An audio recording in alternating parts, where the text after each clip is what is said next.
You are listening to the podcast To Be Single or Not to Be by Shanna Montana, a podcast where we talk about the single life, dating, and relationships so you can make a decision at the end of each episode and decide to be single or not to be. That is the final question.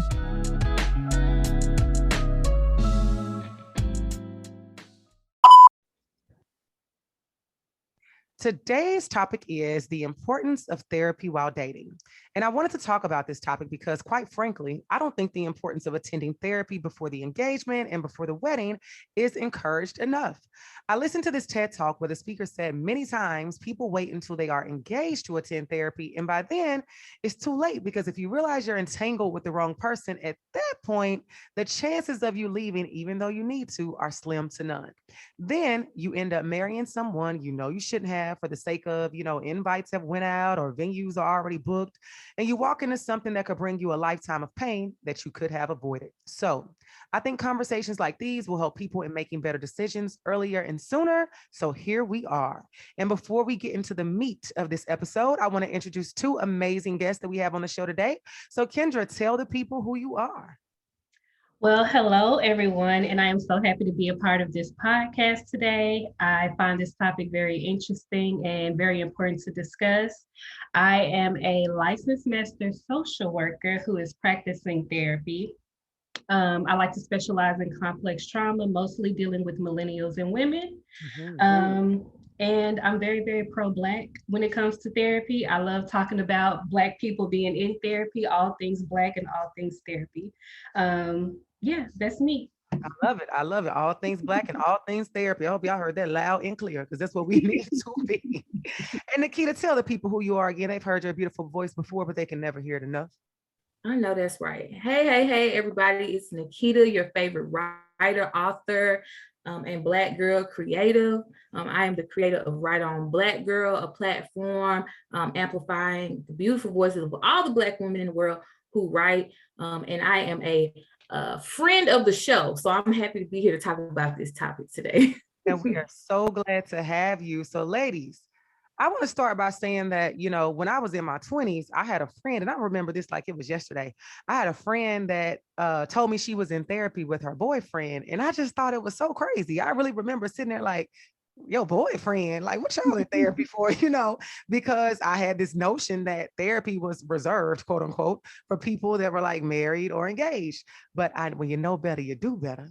I now know that she was like really ahead of her time, because when you are dating and in a relationship, that is when you should start therapy for certain, for sure. So I bring the very direct question to you guys to ask, what is the importance of going to therapy while dating and not waiting until you are engaged or married?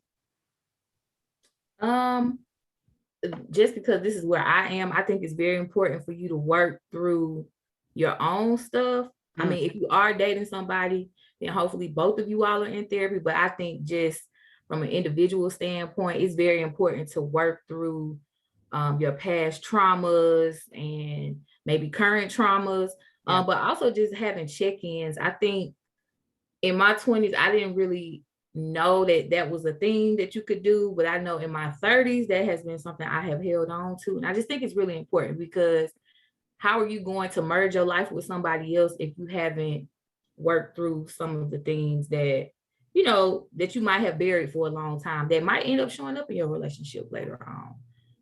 That's one thing we do is we bury some stuff. Yes. Black people, we love to put some stuff up under the rug, and under the house, under the concrete, under the brick, put it all the way under there. So that's the whole word. What would you say, Kendra? Why, the importance of it in the dating stage? Well, I definitely rank it as probably one of the highest level of importance when it comes to dating. I agree with what Nikita said. I think you should definitely get therapy for yourself.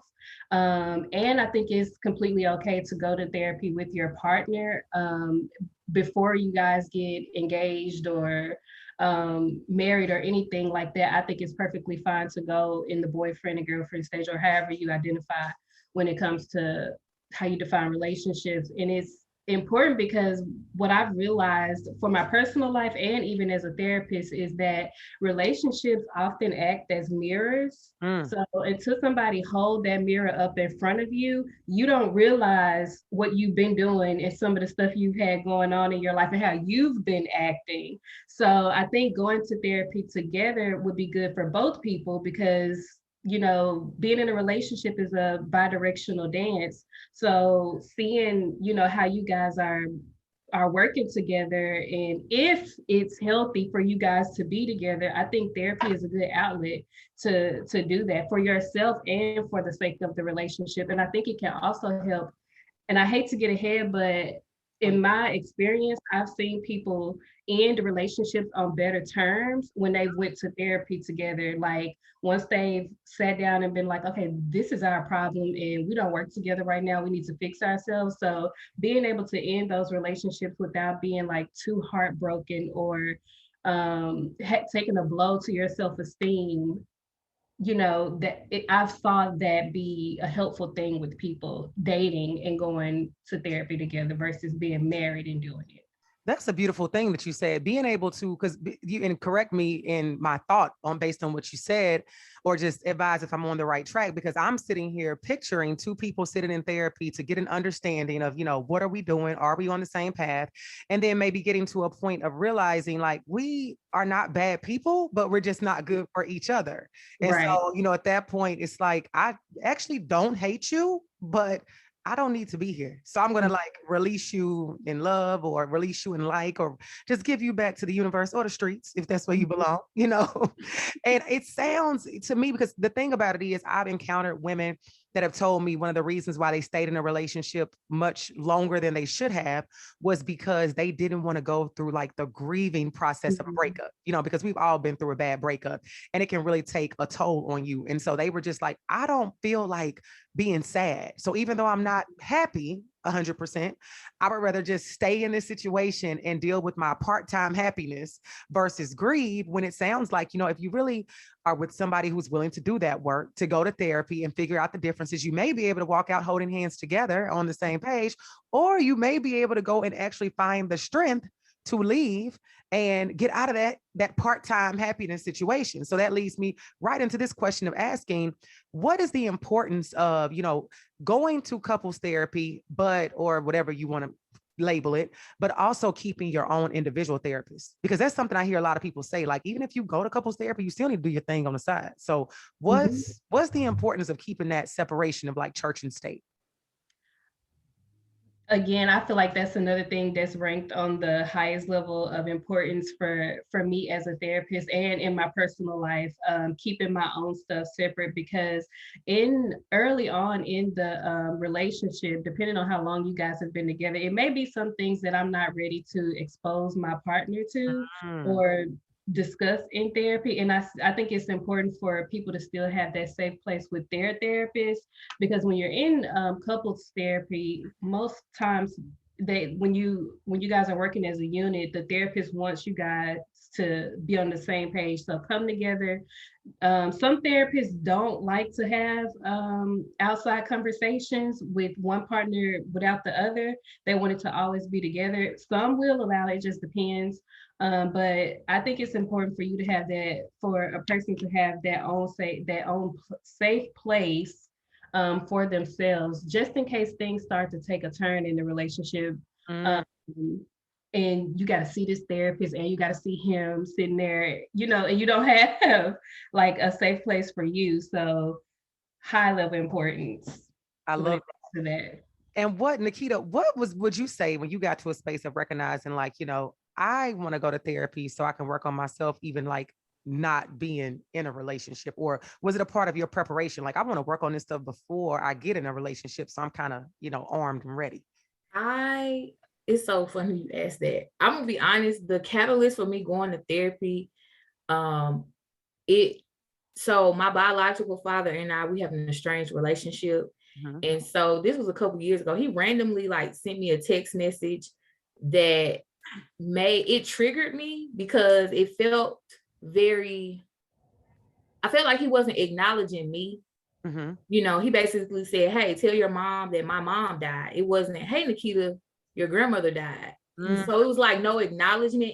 And I, I was under the influence at the time. So I think it was like Memorial Day weekend, but it triggered me because it just made me feel like he wasn't acknowledging me. And then it really stuck with me and hurt my feelings. And so I was just like, why am I tripping about this? I really don't even have a relationship with this man. But then as I said and thought about it more and reflected on it and wrote things down, I realized that I had abandonment issues and rejection issues. And when I thought about it on a deeper level, how that has shown up in like past relationships.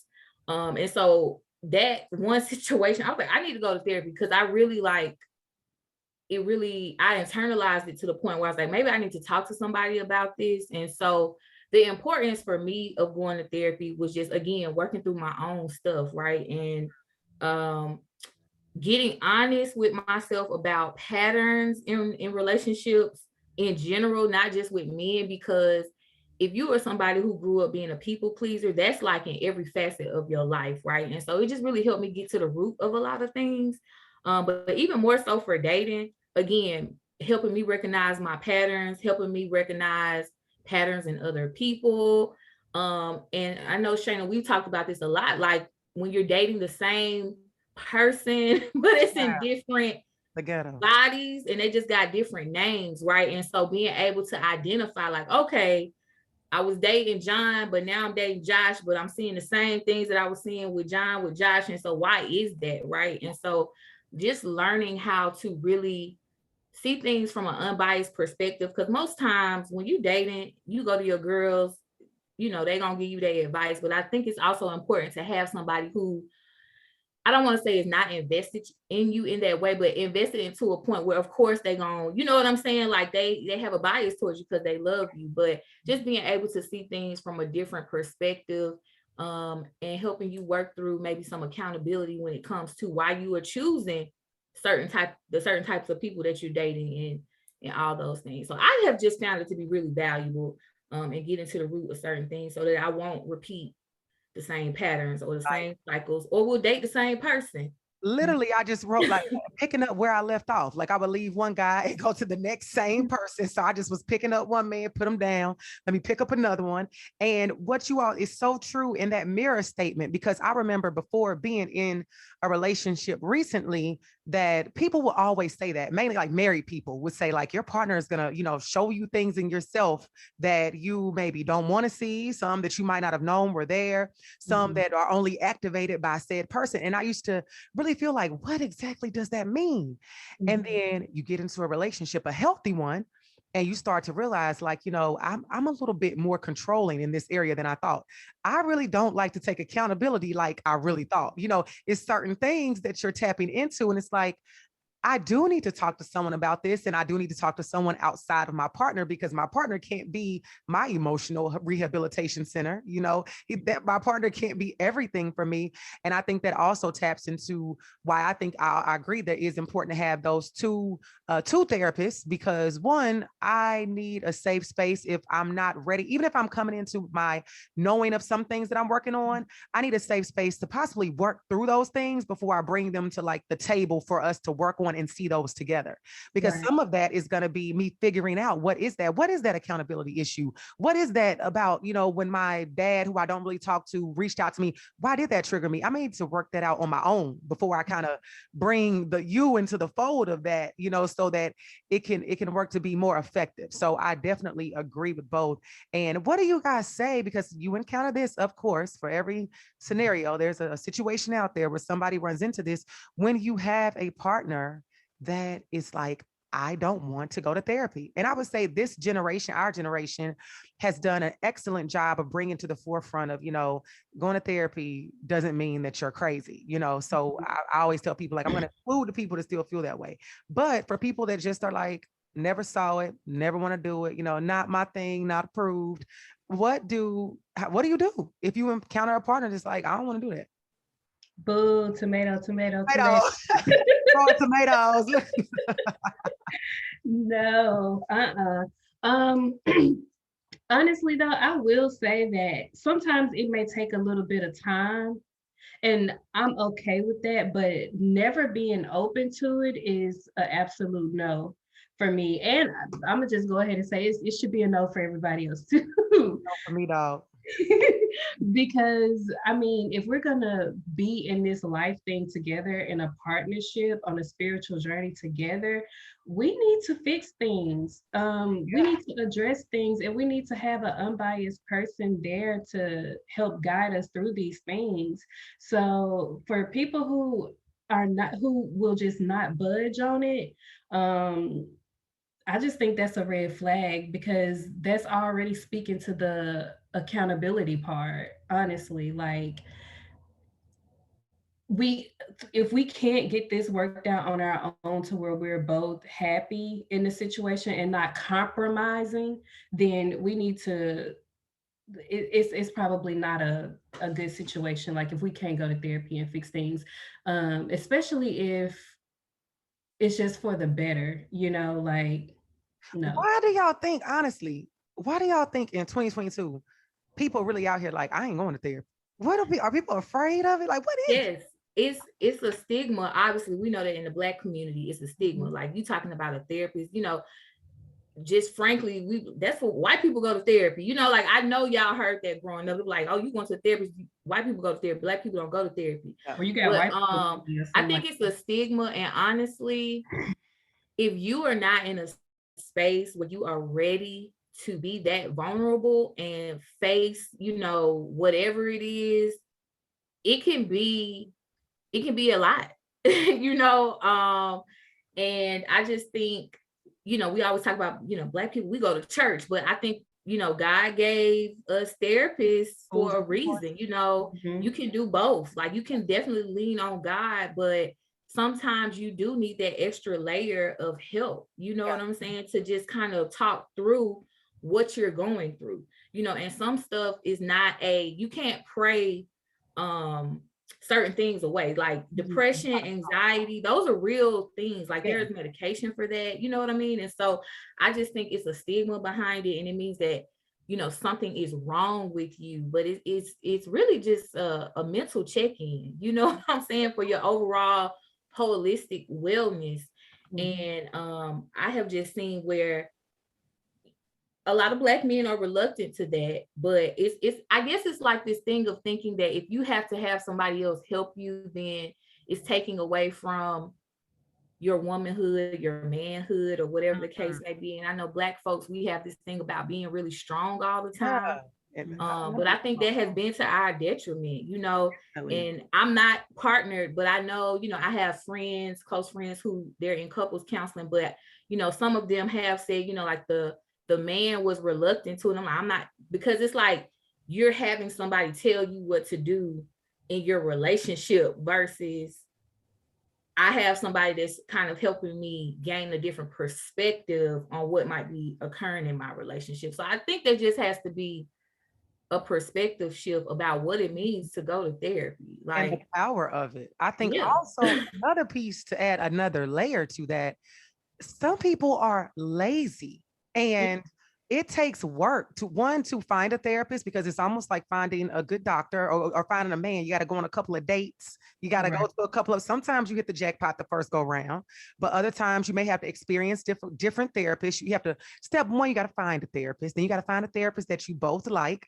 Then you have to find a therapist. Hopefully they're effective. And then you have to show up, whether it's monthly, weekly, bi-weekly, whatever you need. So as I always say, the work of a relationship doesn't have to be hard work. It can sometimes be easy work, but it is work. And so I think the step of, I gotta find a therapist, and it may be the woman that's finding it, in my situation, I don't mind that, whoever finds it, great. But sometimes I think people are reluctant because of that work that they have to put into it. But also what you were saying, Nikita, that someone here is quote unquote telling me what I need to do to fix my relationship. Does it matter where the source of energy is coming from? Whether that is me praying and God putting something in my shanana that I need to share with you, or whether that is this great therapist that is guiding us on this path of wellness in our relationship, because that's what's most important, that we're happy and we're healthy in our relationship. So what would you all say right now, Kendra, in your experience, do you feel like you have more female clients, more women? I don't like the word female. female, more women clients than you have males? Because, and I'm asking this because it seems to appear that, and Nikita, we talked about this on another show, it might have been offline, I'm not sure, that Black women are at this rate of like healing and getting better and doing all these things to elevate and grow and just shine bright like the diamonds that we are. And it appears, you know, we on the outside looking in, that we're doing it at a much larger rate than Black men. So what's your experience with that? Like, would that be what you're seeing as well? Yes, predominantly of my clients are female or women. And what I notice about working with men and Black males, especially, is that they don't know how. Okay. I think it's more the reluctance comes from not knowing anything about emotional intelligence is what I'm learning. I'm finding that it's like, okay, I'll do it. And when I do therapy, my disclaimer is go as far as you want to go. So don't feel like you got to come in here and pour your whole life out. Like, start where you want to start. We could talk about what happened at work and why you didn't like that, and then get into deeper things. But the biggest thing that I'm finding is I feel like Black men want to heal. It's just a matter of not knowing how. And then especially coming to a female therapist, there's not enough Black male therapists for Mm. one. So having to come to a woman just kind of feels like, what I notice is that they feel like they're putting it on the therapist when it's my job, you know. You supposed to put it in here, but that masculinity just kind of like presents itself like, nah, I'm gonna be strong in here because that's just what I have to do.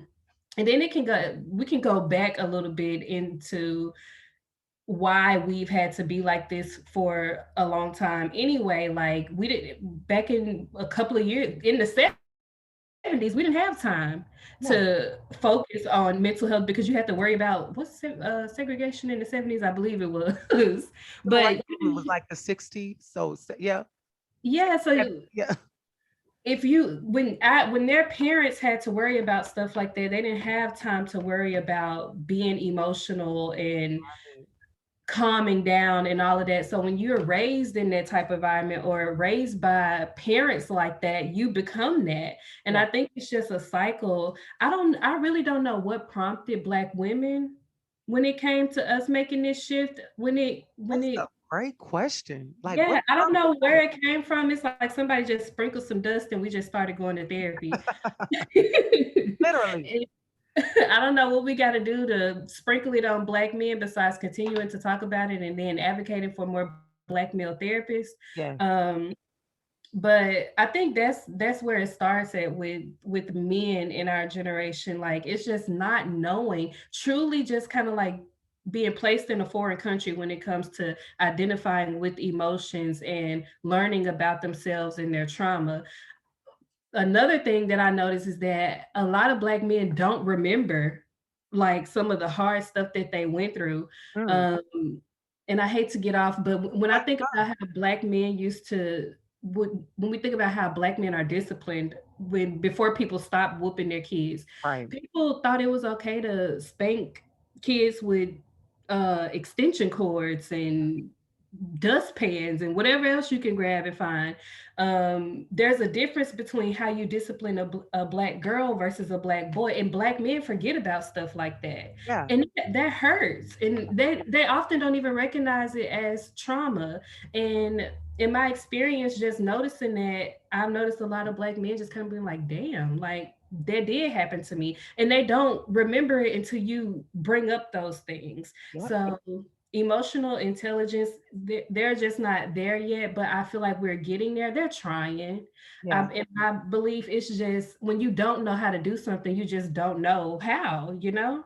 Yeah. And I think part of that goes back to one, like you said, you know, it's a lot of trends we see on social media that I'm not a fan of, but there are other things that you may see on social media or just in your community that you will pick up on because, you know, if I'm looking around and, you know, 3 or 4 of my girlfriends are talking about the benefits of therapy, and I'm recognizing that, that may be beneficial to me. Let me check it out. So I think we're more apt to kind of jump on trains like that to, to go in the right direction versus men don't. But I think it's like a call to action. And I'll say that right now for us is, even though I always say the plight of the Black woman is to do so damn much, but in some capacity, I'm okay with this one being that if you are in a relationship, or even if you're not partnered, you have males in your family, to start those conversations there. Because even with I'm the youngest of 5, I have 2 older brothers, the twins. And it's been, I would say in recent years, conversations were had around me about things that happened, and we're 11 years apart. So by the time I was born, they were almost teenagers, so it's like a big gap. We didn't necessarily grow up together because they're so much older than me, but it was things that came up that I felt in listening to them, like that was traumatic. And the trajectory of how their life went, and me just internalizing, knowing how something that happens to you as a small child can definitely affect you in your adulthood. I'm sitting there thinking, like, that's why y'all got into some of the shit that y'all did, because of what happened to you as a kid.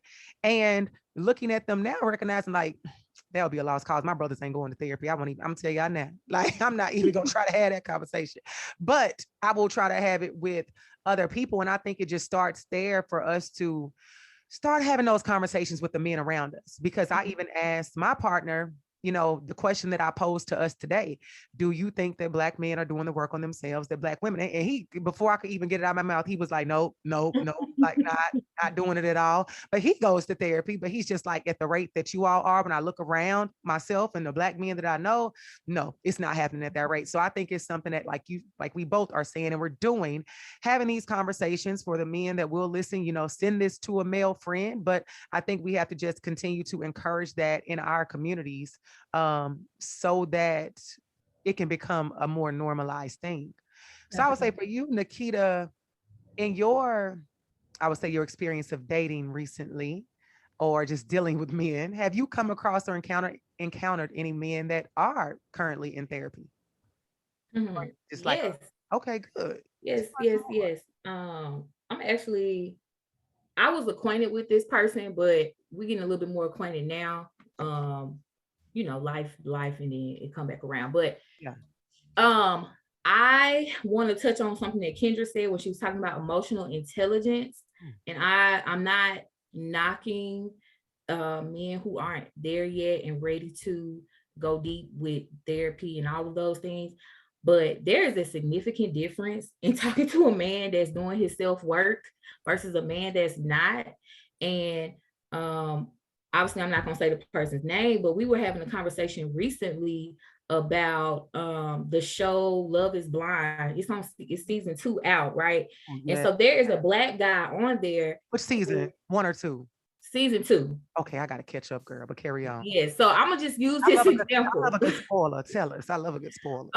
Sorry, this is a spoiler alert if you haven't watched it, but there's a Black guy on there. He's, it's a Black girl, and the Black girl's parents asked him, what is something that you like or love about her? This man said, I love her resilience. So you talking about Jared dog ass? So he said, he said her resilience. So I'm having a conversation with this man that I'm getting to know, and he brought this up in our conversation. He said, I really don't like how Jared said what he liked about this young lady was her resilience. He said, because oftentimes, he's a Black man, he said, Black men, we love to lean on the strength of Black women versus us doing the work to take some of the weight off of her versus us doing our own work. And so that's how I knew, right, Kendra, in that moment, I was like, I'm saying this in my mind now. I'm like, I'm gonna marry him because he gets it. You know what I'm saying? Because I was literally like, pay for that man haircut. Like, so listen, when we cut the recording, I can tell you something after the fact, but there is such a difference between talking to a man who is doing his own work versus a man who is wanting you as a Black woman to do his emotional labor for him. You know what I'm saying? And I have dated guys like that, and I want to be with somebody that's doing their own work, and it's not going to require me to be that person for them, because Black women, we deal with so much shit on a day-to-day basis. Right. The one place that I feel like we should be able to have safety and security is with a partner, right? But if your partner is not willing to do that work, it's not gonna work. You know what I mean? And so in my experience, as I have healed and did my own self-work, I am starting to attract men who are doing the same. And I wish, I would have been doing this work sooner, but now here we are. Yeah. And I just think what Kendra said about emotional intelligence and a man not willing to do that, it's a no for me. Because I cannot, and I think that's what happens when we get in relationships. We lose our individuality, we lose our autonomy, and we make everything about that relationship. But the best relationship you will ever have is the one with yourself. Right.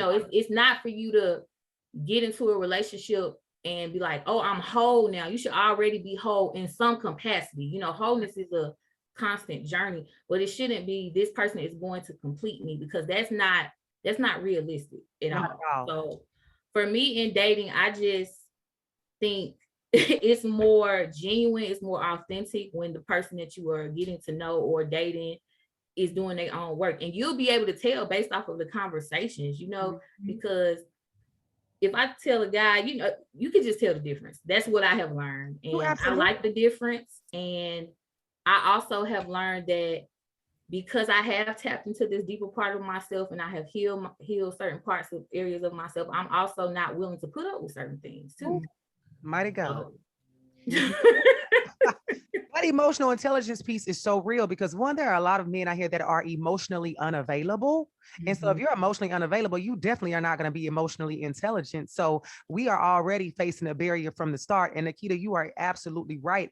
In dealing with somebody who is working on their healing and are in a different space, that is a game changer, because who I'm partnered with now, he went through things in his life growing up. And so when he, told me his life story, and to look at who he is now and how he operates and how he functions, I'm like, we're like you say, life makes you circle back to people. We have a story of like, we knew each other like 10, 11 years ago and came back around. But I'm like, I'm glad that you did the work that you did over all those years, because there's no way with that story being your life that you would be able to be this emotionally intelligent and emotionally healthy man standing in front of me without it. Like I would be here with my toolkit on, cowboy hat and everything, ready to fix you if you had not done that. And that's what so many women don't realize, is that we show up to situations where we're already kind of losing before the fight even begins. And when it comes to that emotional intelligence piece, I just want to keep saying it. I'm gonna really dive into that when it comes to this week's show airing,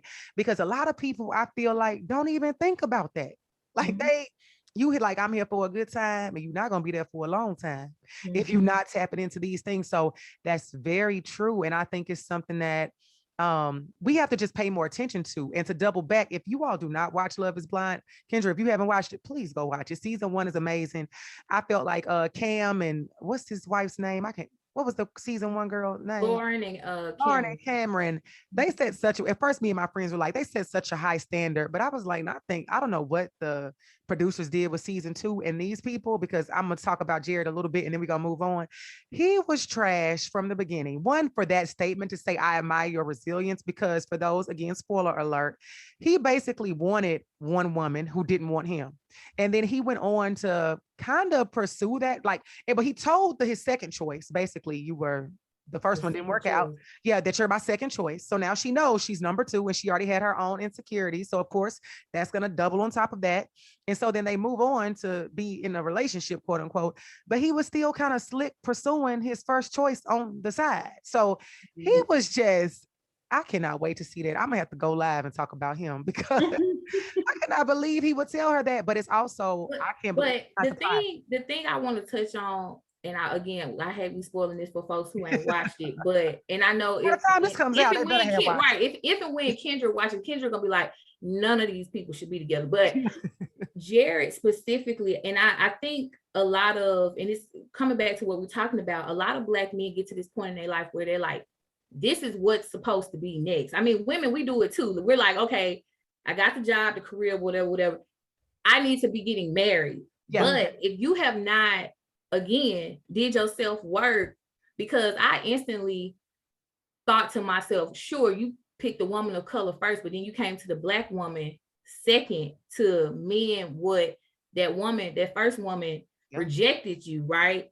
And then you're still functioning as an individual who, like, he was still like going out partying till 3, 4, 6 o'clock in the morning, but you telling this girl that you want to marry her. It's like, I just didn't see a behavior shift with him, but it was really interesting to me that he chose the woman that he didn't have a vulnerable relationship with over the Black woman who, before he knew what she looked like, he was way more vulnerable with her than he was with that other woman. Yeah. So it's very interesting. It's very, very interesting. You all have to watch it. Yeah, Jared is like the absolute worst. So as we digress off of that. So what about this? So what if you are, in a relationship, I would say engaged, and you are attending therapy and you kind of like realize that this is a bad idea. Like, we probably should not be walking down the aisle. What perspective or, advice would you, I would say clinically, give a person to let them know, like, it's okay. And I think this goes in general. It's okay to leave a relationship no matter how quote unquote far or deep you are into it.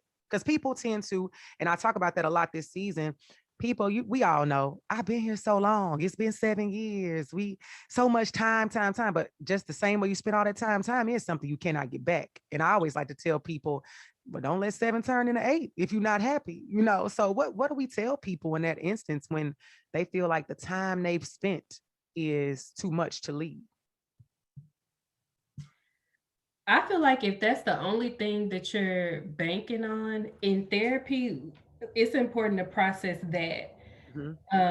Let's talk about the other things that you got out of this relationship versus feeling like you wasted a whole lot of time. So what did you learn about yourself in these 7 years that you can apply to, number one, continue to heal you and put you first, and then also pros and cons that you want to take or not take into the next relationship that you may pursue. It's important to just look at things other than just the time piece, because I always feel like sometimes, like, people are in your life to be a lesson. Yeah. And for you to learn about yourself, just going back to what we said about mirrors, like for some reason you had to learn something about yourself in this relationship, so that way you don't repeat it in the next cycle, or moving forward with somebody else. So um don't focus on the time. I know it can feel draining because, like you said earlier, going through that grieving process of breaking up with somebody and not having them anymore. Number one, do it in therapy. So if you both can agree to come to therapy and process this breakup over 4 to 6 weeks or something, then let's do this so we can soften the blow for you. Yeah. And so you can find this breakup more therapeutic and healing versus sad and just being in that grief stage. And then also recognizing the importance of sadness happens. Yeah. It's one of the things that just occurs in life. So take it and then process it, sit with it. Don't try to be too quick to cope or jump into another relationship. Just sit with it so you can figure out what it is that you need to learn about yourself. And that's often where and I say this in therapy all the time, that's often where the lesson is, in those hard emotions that we don't want to deal with. That's where it is, and that's what we need to sit with and discover. So yeah, process it in therapy. Do it in therapy. Do it together if the partner is willing. And if that person is not willing to break it down and stop the relationship while going through therapy, then just do it by yourself. Like, I hope y'all heard that loud and clear. Like, I need to text that to a few people. Like, don't you want to struggle with something, because it sounds like it's just like a much more peaceful way to go through things and kind of for somebody to help you and hold your hand if you want to look at it that way. So I read an article that stated on average couples wait about 6 years before they try to seek therapy. And we know a lot of damage can be done in 6 years. So how soon would you say couples should start seeking therapy? Because I know, like, the first date, you're not going to show up like, yeah, I think we need to start there, start right now. So how, and you don't want to be too early or too anxious about it. And I know there's no perfect timeline, but if you had to suggest a time frame, what would we tell listeners? How soon should they get into it? That's a really good question.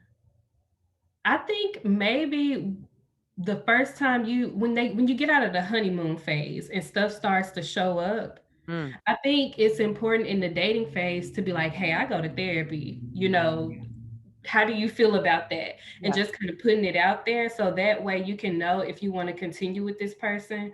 If they are just completely like, I'm not ever going to therapy in my life, then that may be the sign that you need to be like, okay, I don't know if this is gonna work. But I think it's important to put it out there that, hey, I do go to therapy. It helps me. It's a very important tool in my life. I go to therapy like I go to the doctor. And Right. then after you guys get out of the honeymoon phase and stuff starts to come up, maybe saying like, what do you think about like coming to therapy with me, just one session or a couple of sessions, and just seeing how it goes and what works for y'all, because y'all might not need weekly therapy or Yeah. something. It can be monthly or bi-weekly or something like that. Create your own timeline. I agree, because that honeymoon stage, you got those emoji hearts in your eyes. You're not seeing nothing clearly. Right. So it's like, yeah, once these kind of fade, then we might need to get somebody in here to help us. So what would you say, like, Nikita, what do you think? How soon would you, because we speak it into existence, we know your next partner is like right there waiting on you somewhere. So Mhm. how soon would you say you would want to get into it? Because my experience has been like, I'm not gonna say I know I waited too long. So what would you say your would be your timeline? You would think you kind of agree with the Kendra, the I honeymoon. do agree with Kendra, but I think, out the gate, if I'm interested in the person and we having conversation, I'm definitely gonna bring up therapy. Like, oh, I go to therapy.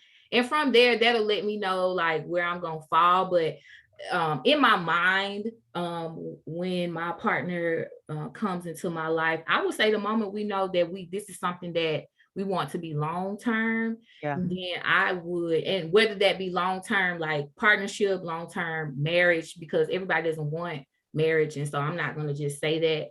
Yeah. But I think the moment you realize that you are serious about this person, you can see a future with them building a life, then I think So that's they when feel the same way. Because and it's a mutual understanding, yeah. and y'all are like, okay, you've had that serious conversation about, okay, we could see this going long term, we want to go to couples therapy. Yeah. And then I think from there, that's when you start. And then, if we find out in couples therapy that, maybe this is not a good fit, then I think ending amicably is the route to go. Because I think for me, I'm 35, I've been single for a while. And at first, I felt some type of way about that. But again, and going to therapy and having a life coach and all of that, I'm okay with waiting until it's the right person, it's the right situation, it's the right partnership, because relationships can really change the trajectory of your life, and it's not always a good thing, you know what I'm saying? And so it can also really impact your mental health in ways that you didn't necessarily think. And so I think, doing your work, and then you get somebody, y'all do the work together, and then y'all just continue doing that. Yeah. But I'm definitely not coming in like, oh, we going to therapy together, because if I don't even see something long term with you, I'm not going to waste my time. So Right. there's that. And so therapy has also helped me learn. My therapist has given me like assignments or questions to ask as I'm dating people or talking to people. And from those questions, I'd be like, yeah, this is a no for me, dog. Yeah, I gotta let you go. And I really pointed out the importance of making sure you're on the same page with the person, because sometimes we will meet a person and we immediately start fantasizing and all the, we see the wedding day, we see all these things, and this person does not feel the same way about us. So we have to really just make sure that you are on the same page with your partner. And I like the idea also of the long-term thing, because I think once you get out of the honeymoon phase, you start to really see who each person is. You start to that's when you should start making those kinds of decisions through conversation and communication. Like, okay, so what are we doing? It's okay to have that kind of conversation. What direction, is this relationship going in? Do you want to be married? Do you see me as your wife? Like, if that's what you choose to do, just long-term things, you need to start having those conversations, whatever that may be. Because for some people that may be 4 months, 6 months, a year, who knows? But I think you have to start doing that work as soon as you feel comfortable with it. Now, when it comes to a lot of areas of our life, the other part of this is we are advised to seek mentors and coaches. Like you said, you've had a life coach. A lot of people have mentors, business mentors, whatever the case may be. However, this is an area where a lot of times people say, like, I don't want somebody in my business. Like, I don't want to include others when it comes to my relationship matters, but we include others when it comes to our finances, our careers, so many other things that are just as important, and so many other things that also can change the trajectory of your life. Because that was a word, Nikita, a relationship. It can do a lot of things, on both sides of the coin. So why is this an area that is like so taboo that people neglect to think that they need mentors, or I don't want to say a coach, we can have a relationship coach, additional guidance on when it comes to relationships in the form of, like, say, I know another successful couple that say been married 25 years, happily married, successful in that, they're open to, possibly teaching younger or other couples. Why do people shy away from like coaching and mentoring in the area of relationships? Even if they don't want to say, go get a therapist, you can have a mentor over here, but people are so like taboo. I don't want to talk about my relationship with anybody. Why do we shy away from that? Or should we shy away from that and not pursue it? What's y'all's thoughts on that? I'll just say, emotional pain is the worst form of pain. Ooh. If we really think about it, Yes. because we experience physical pain, we can go get an ad lib or a leave, or some people drink or do drugs, we can do away with it and get rid of it. But when something is emotional and it's up here, you can't take your brain off and sit it to the side. Like, it's something that you're dealing with constantly. So I always say emotional pain is the worst form of pain. And the reason why that's why we compartmentalize and don't deal with things and push it away, because it hurts. And it's easier to just bury it. So like seeking a financial advisor or getting higher education or going to, I don't know, webinars or something, anything else other than dealing with them emotions seem more feasible, because it is easier to do those other things. But to deal with the stuff that's inside of you and the things that kind of come up when you go into bed or when you're trying to concentrate on something else, it's harder to do that. And it's hard to sit with yourself and figure out certain things. This is so true. I don't know if it's frowning because I'm like, this is so true. Yeah, and which is why I think what Kendra was saying, it's hard to sit with yourself. And that's what the pandemic did for a lot of folks. Like single, married, partner, like people were having to sit with themselves, with the person people they have chosen to be in relationship with. And I think a lot of folks realize a lot of different things that they weren't dealing with. And I think the reason why, I'll just say for me, I know when I decided to get a life coach or whatever, a single girls life coach, because she specifically works with single women. I know for me, the struggle that I was having was like, I don't need that. Like, I'm successful in all these other areas of my life. Surely I don't need nobody to tell me how to function in a relationship. And there was a lot of shame, because it's like, at this big age, I don't need that. But I did need that, because we don't know how to do relationships right. And a lot of, a lot of our parents and grandparents, they have been in long-term relationships and marriages. But when you really think about it, a lot of us don't, even them, they were just winging it. My parents been married over almost 30 years. And my mom was like, me or daddy, they have been successful at it, but they were winging it because neither one of them grew up in a household where their parents was married. They both was raised by single parents, so how can you create something that you never saw? And what I learned in, having this life coach is that's where a lot of us are coming from. Like, we know how to do these other things right, but nobody really teaches. And I'll say in the Black community, we don't really have really critical dialogue about what does it mean to be in a healthy relationship? Because in my opinion, I love us. I love our people. I'm very pro-Black as well. But when it comes to relationships, we have normalized a lot of toxic things in relationships, specifically with Black women. It's like struggle of, like, you got to go through the trenches to get this like beautiful ass relationship, and you don't. Men gonna cheat every now and then, you just gotta work through that. It's all these different things that we have been socialized to believe is a normal thing. But I think that's where the shame comes from. And it, it's even deeper from a historical perspective for Black folks, if you really want to think about it. Like, we just never had the, I don't want to say chance, the space to really tap into like authentic love, because a lot of that was ripped away from our people just when you think about slavery and stuff like that. But I do believe that our generation is trying to change the narrative, but it's so hard because, like Kendra said, a lot of us was raised, when we think about the Black men in our life, the biggest thing is you have to be a provider. They don't talk about the rest of it, the emotional part of it, the physical, the spiritual part of it. So I think it's just a lot of shame around it. And we think we know how to do relationships, and we don't. We don't. We absolutely don't. Platforms like this. Were you going to say something, Kendra? Yes, to speak to what Nikita said about shame, I think another factor that goes into that is secrecy. And that's where shame festers, in secrecy. So if we think about our grandparents and some of our parents' marriages, a lot of stuff that went on when it came to infidelity, outside kids, and all of that stuff, it was expected that you do not open your mouth about what go on outside this household. So where some of us are like idolizing, certain types of relationships, not knowing the whole time this man and woman they didn't cheated on each other, then this kid don't belong to this man, and all types of things. So I think that's another reason why we struggle in the relationship sector, is because we are only looking at what was performed for us. Yeah.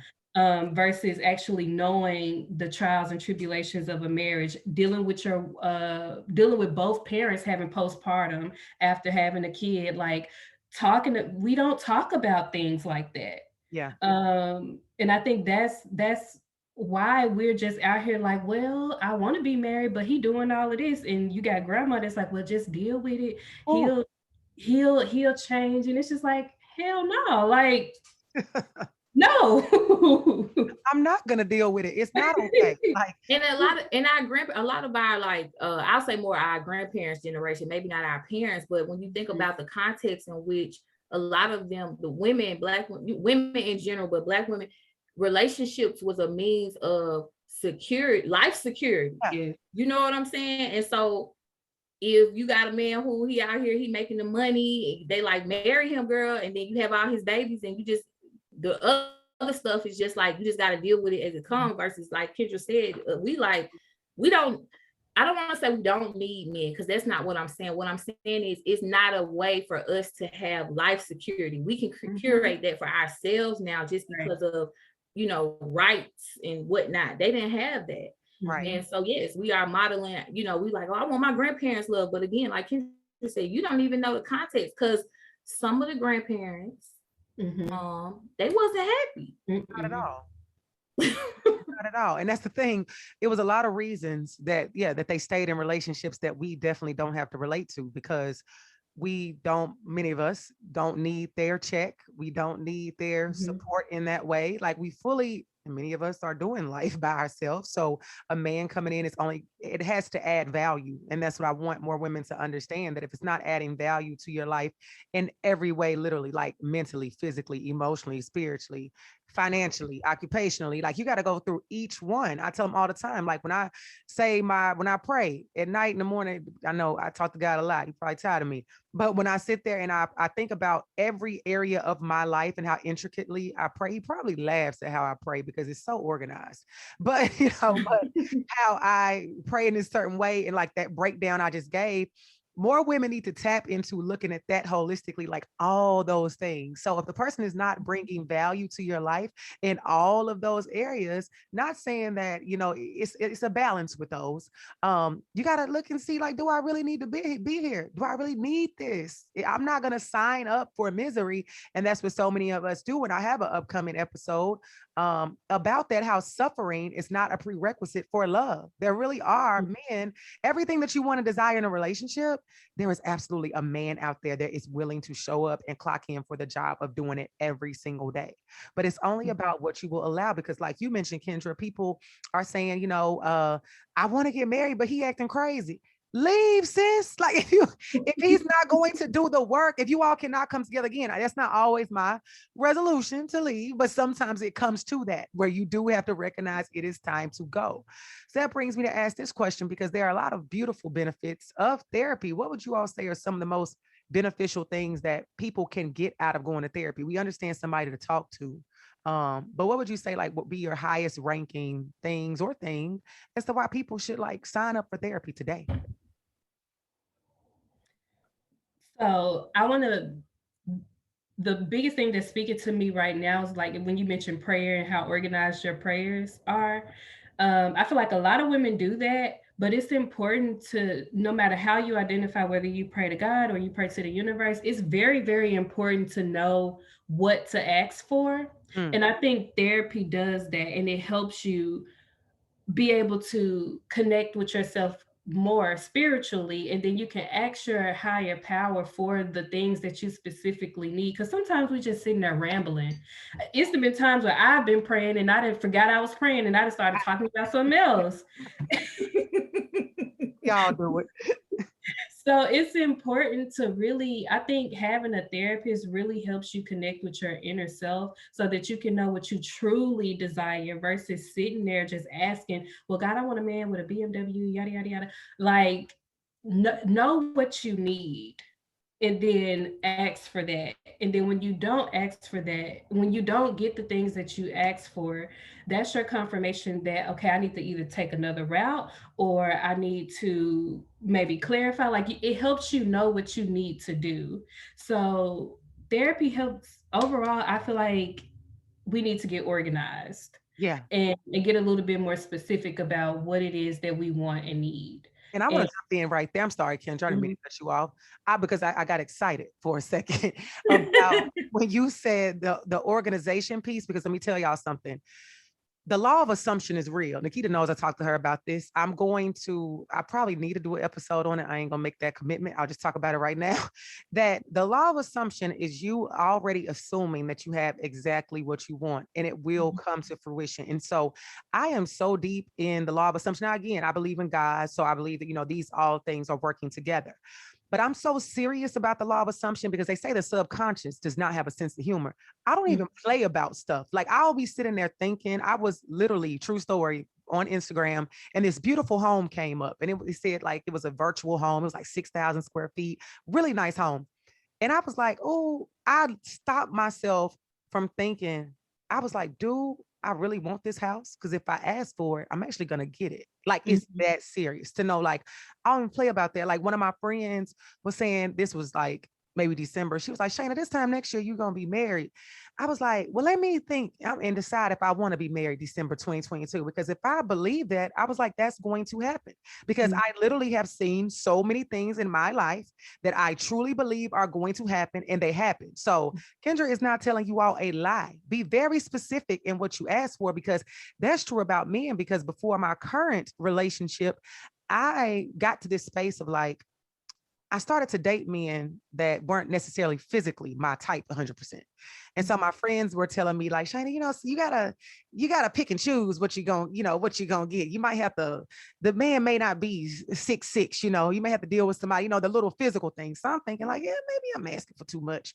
So I started kind of dealing with people that weren't really my type. And then I got to this point where I'm like, no, I'm Mhm. going to ask for exactly what I want. I want a man that I am 1,000% physically attracted to. And I want him to have XYZ. And that's exactly who I got. So it was like, you ask for what you need. And like I said, you have to go deeper. Like, yeah, that's the physical aspect. And yeah, I want you to have transportation, but go deeper. But on the surface level, even if you start there, you can ask for exactly, you want him to have light brown eyes, you want him to have black hair, ask for those things, but then go deeper into talking about what his soul is like, what his energy Mhm. is like, what go, forget Sierra's prayer. You have to create your own prayer and ask for that, because that's exactly what she did. She asked for exactly what she wanted, and that's what she got. And remove Sierra's name, insert Shayna, Kendra, Nikita, insert whatever name. Make Mhm. that your prayer to get what you want. So I love that. I do think therapy for sure will give you that clarity, because just like for me going to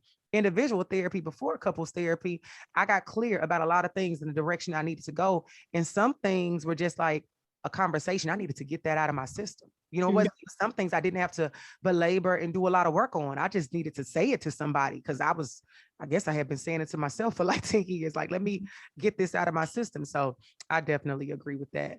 And you can carry on if you were. I'm sorry, I got so excited right there. No, it's fine. I love what you said. And I like how you really provided that example. Like, therapy really a lot of people think therapy is us telling people what to do, but you're really sitting in there and just having all of these moments of self-discovery. You're doing the work. I'm just like inserting a little snippet in there every now and then and giving a therapeutic assignment. But it's so powerful to be solid in yourself, and then to be able to turn around and go out in the world and ask for everything that you want. So I love that. You definitely hit the nail on the head with that. Thank you. What would you say, Nikita? What do you think like one of the biggest benefits is of going to therapy?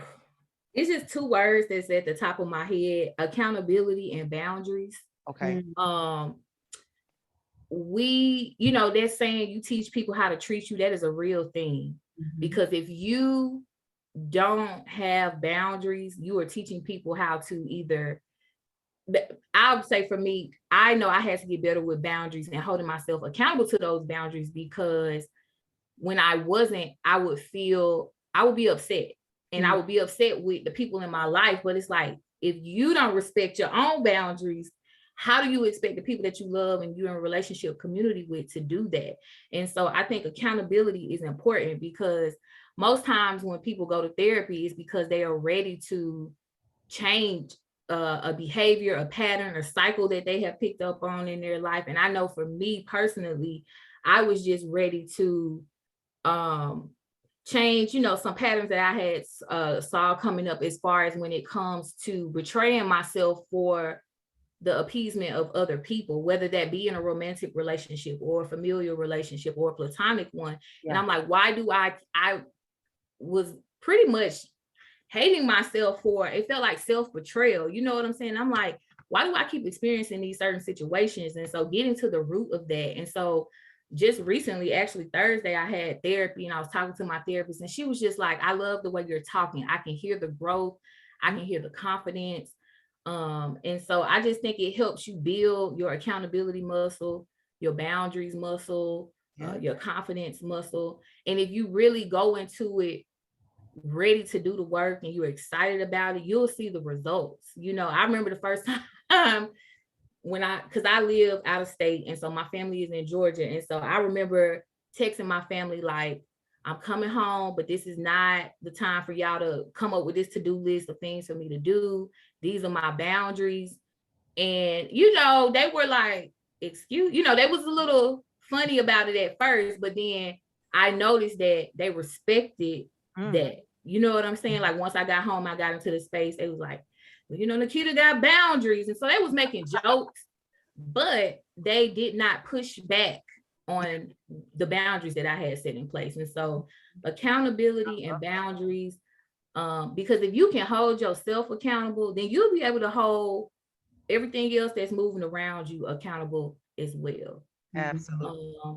And so it's life-changing. And I know some people don't believe in it, and that's fine, but I just know for me, it has truly changed my life. And I look forward to going to therapy. I feel like my therapist is like my friend, like my homegirl, you know what I'm saying? And so and what Kendra said about, it's not the therapist telling you what to do. It's really a partnership. And the therapist is kind of like giving you like little Easter eggs and golden nuggets to help you get to what it is that you say you want to get to. So I love that. And I love how you set that tone before you got home. And even if the family made little jokes, they respected it. And as time goes on, they'll know, you don't even have to say it again. Like, this is what it is. And if y'all want to cross this line, I'm not going to be here for y'all to continue to cross. It's not going to happen.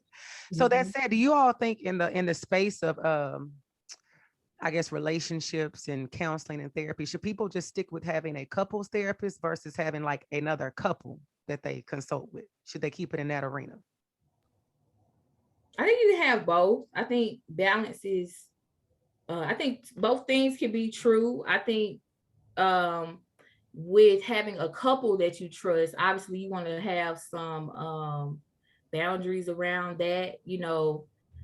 a couple that I feel like if you're gonna have another couple involved and you're going to these people for advice, you definitely need to, I guess, I don't know what it's called, but making sure they walking the walk too, right? Like, yeah, like the mirror analogy that Kendra gave us. You just want to make sure that you're getting wise counsel is a real thing. Yeah. You know what I'm saying? Like, you don't want to be getting advice and the husband cheating on the, like, it just make sure the values and the everything is in alignment. Like, I'm thinking about Love and Marriage, Huntsville. Yes, like I wouldn't be married. I'm just keeping the 1,000. I wouldn't be married and going to Martell, hell, even Melanie for advice. But you know when they would need neither one of those. But you remember when they were married and he was cheating and having side babies and all that, and that couple was telling her like she shouldn't leave him. Like, he's clearly abusing me. He's not putting his hands on me, but like you said, emotional abuse is real. He was emotionally terrorizing her, and I'm sure she was doing the same in hindsight. But the couple was telling them, like, work it out. There is nothing to work out here. So that wise counsel, they are you just got to make sure it's in alignment. I know, like, for me, my best friend just got married last year, and there's another married couple. They have multiple married couples. There's another married couple in their life that they have a really good relationship with. But I think the reason why they feel so comfortable with that couple is because they can see that this couple is doing the work. You know what I'm saying? So I just think it has to be in alignment. I'm curious to what Kendra would say, because I agree with what you said, Nikita. You definitely need to use the spirit of discernment. That's what was coming up for me. Like, if these people don't feel right, don't use them. But I honestly think for the big stuff, take it to therapy, because I think when couples counsel couples, sometimes the bias of the friendship comes in. And then I also think the situation of, well, we don't want y'all to break up because y'all our friends too. So,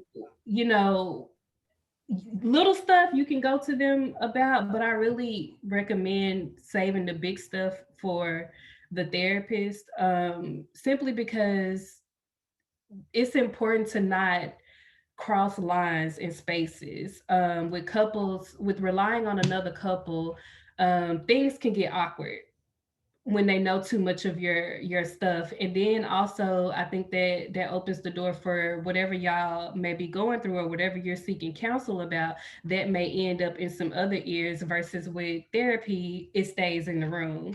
So small stuff that you don't mind if somebody found out or knew about, I think that's okay to take to the couple that you are friends with. But I think big stuff, especially when it comes to you guys' emotions, that there needs to be a sacred, safe space for that for both of you. Yeah, I agree. And I think that's something that each couple has to just evaluate and see what works for them. Because, like I said, some people are very much so like, this is sacred. This is our situation. We'll deal with it ourselves or deal with it a therapist alone. And then also you have to know the inner workings of somebody else's marriage. I guess people who sit in those seats of maybe that counsel or mentor others, they're open about their marriage, because otherwise you would just kind of be guessing. Like, it looks good from the outside looking in. And we all know that time is not an indicator of anything but time. So just because you've been married for 25 years doesn't mean it's been, a great. And I understand there are ebbs and flows in relationships, but still. So I think, yeah, you got to judge that one on your own. You might want to with the therapy, but you got to see what's going to work out. So on that note, we'll be right back with the Living Single segment.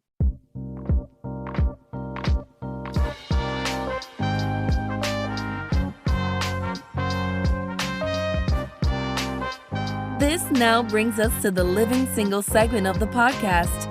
It's simply a segment where we want to send you good vibes, good energy, and give good advice on any questions that you may have about being single, dating, or relationships. Remember, nothing is off limits. So, welcome to the Living Single segment of the show, and let's get into it.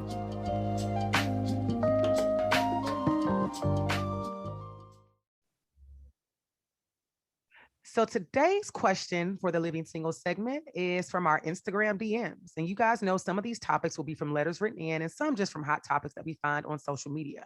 But this one was actually sent in to the gang. So it says, to be single or not to be crew. I am a 34-year-old woman in a situationship, and I'm only happy 50% of the time in this. Jesus. I know I'm dealing with a narcissist or someone who has narcissistic traits, and that's what's making it so hard to leave. One minute things are great, and the next, I am the problem. I know that this situation ain't it, but I keep clocking in, as Shayna always says, every day for some reason, and I just need to help. I just need help to leave this man alone. What advice can you all give me? What you gonna say, Nikita? Oh, well, I feel like she answering her own question, but the fact that the young lady called the person a narcissist, that's a red flag.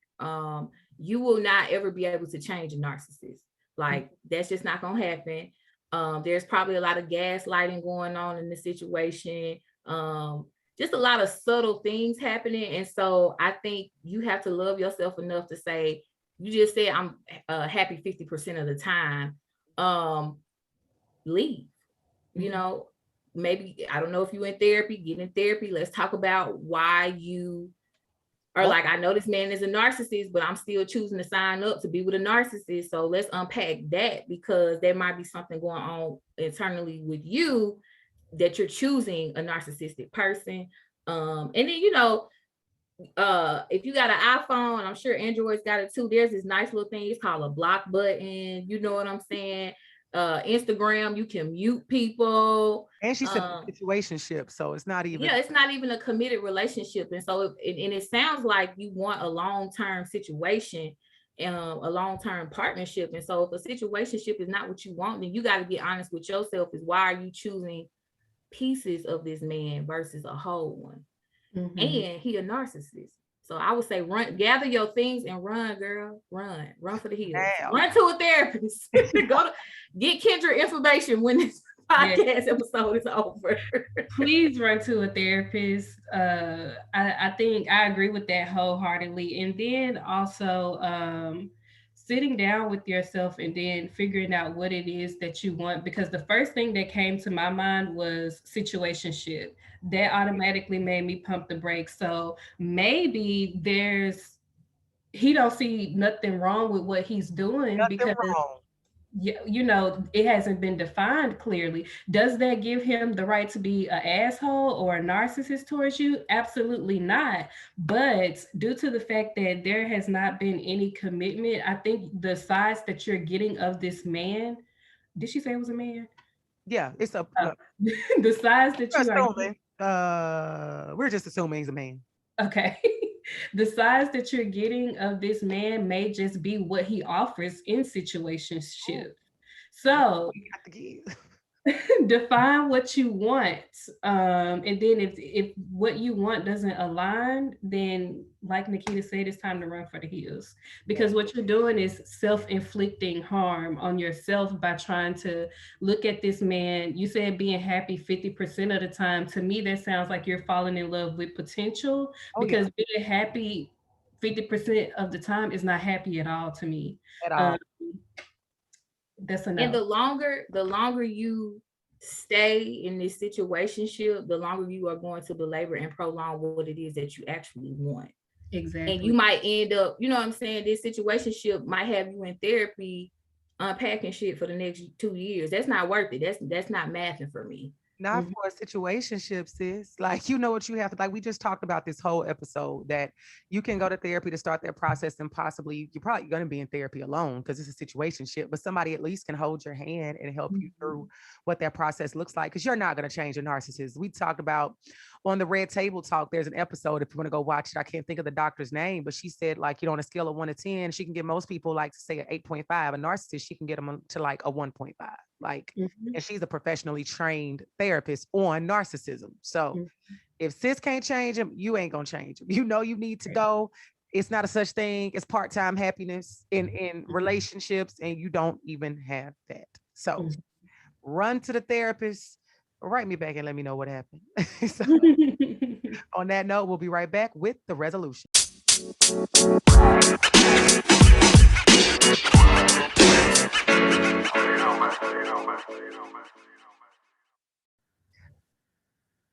All right. So, ladies, this brings us to the resolution segment of the show where you all will share your final thoughts on today's episode. And I pose it with the question of what would you all say the resolution is to getting people to understand the importance of therapy while you are dating and not waiting until marriage or after? I think as a single person, I think the importance is you want to work on yourself as much as possible before you involve anyone else into your life.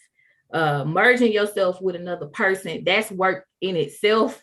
And so why not go ahead and do some of that work on yourself before you find your long-term partner or whatever the case may be. I just think that life is a constant journey. And so if you can go into a relationship, a marriage, a partnership, already understanding, being self-aware of yourself, your triggers, who you are, what you want, I think it'll just make that much better. And so it is not easy to do your self-work, but I think that if you can do a lot of that beforehand, I think that's good. And it'll, more than likely, it'll make the work in the relationship easier when you start going to couples therapy, because you already have that emotional intelligence, that self-awareness, and all of those pieces that are really, really important. And honestly, Black people got it hard out here. So if you can check in with somebody every now and then, why not? You know what I'm saying? Like, it ain't even got to be about a relationship. It could be, I'm trying not to go off on my coworkers today, so let's talk about how I can work through that. So Somebody, you ain't got to worry about me. You do about me. So, Kendra, what would you say? I would say the importance of it is defining what you want. So if you really want this to be a beautiful experience, if you really want peace in your life, and then understanding that peace does not come without, bumps in the road or whatever, but it's important to know how to get over those things when they come up so that you can go back to your baseline state of being at peace. So if that's what you want for your life and for your relationship, then definitely seek therapy to weed out some of the things that may be causing you to be unsettled. And then bring that into the relationship where not only you're able to teach, your partner some of these things. And I ain't saying be the person's therapist, but like show them the way, and then encourage them to go to therapy and just harmonize together, like overall, define what it is that you want and then get that and do it in a way that is as healthy as possible. Like, just do the work. That's my biggest piece of advice. Like, if you want happiness, work towards it, especially if you want genuine happiness, not surface level type stuff. Because that's what we're going for. We got to get genuine happiness. We got to get deep rooted, root of the tree happiness. We trying to get down in there. So you're absolutely right. We have to be able to tap into that in the most healthy way. And I think ultimately it goes back to something we always say, we have to do a better job at choosing who we do these things with. We have to do better with our partner selection. So on that note, of course, I'll share my thoughts in the Montana Minute, but I want you ladies to give yourselves a round of applause for another amazing episode. Your opinions are always valued and appreciated. And before we close, if you all could please tell the people where they can find you. Oh, this is Nikita. You can find me on Instagram at the Nikita Haney, Haynie, and also on Right On Black Girl on Instagram and Twitter. Awesome sauce. And Kendra, where can the people find you? You can find me on Instagram and Facebook at Kognitively Kendra. Cognitively is spelled with the K, no underscore, just straight together. And you can also find me on YouTube at The Mental Health Perspective. Awesome. So again, what did I say? I always say give yourself a round of applause, but this season I think I changed the editing where we don't give a round of applause. So I have to find new verbiage for that moment. But we're gonna give ourselves another round of applause this time until I come up with it. Again, thank you all so much for coming on the show today. It has been amazing, very thought-provoking. I know the listeners are going to take so much away from it. And on that note, we'll be right back with the Montana Minute.